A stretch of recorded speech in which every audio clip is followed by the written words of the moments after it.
কষ্ট, কবি মাঝহারুল মুর্শেদ।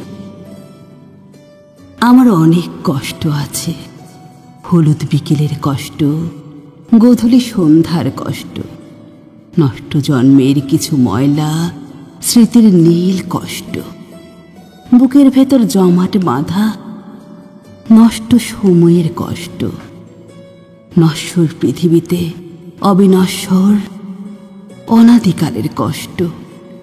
আমার অনেক কষ্ট আছে, মধ্যরাতে ঘুম ভাঙা নিঃসঙ্গতার কষ্ট, বসন্তহীন খরতাপে ঝরে পড়া বকুলের কষ্ট, বিচ্ছিন্ন দ্বীপের শুকনো খটখটে বেলাভূমির কষ্ট, মধ্যরাতে দিম দিম শব্দ করে চলা ক্লান্ত মালগাড়ির মতো কষ্ট, ক্লান্ত চোখে তাকিয়ে থাকা বিষাদময় অন্ধকারের কষ্ট।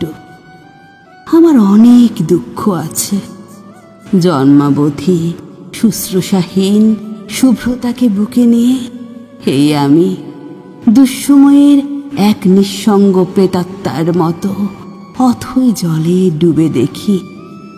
ঐন্দ্রজালিক মায়ার ফাঁদ হিমালয়ের চূড়ায় দাঁড়িয়ে দেখি অনন্তকালের শূন্যতা। তবুও আমি একবারও বলিনি আমাকে বুকে টেনে নাও। তোমার জন্ম শুধুই আমাকে কষ্ট দেয়া, তবে দাও, আমি বুক পেতে রেখেছি। আমাকে আর কষ্টের ভয় দেখিয়ে লাভ নেই, আমি তো কষ্ট নিতে এসেছি।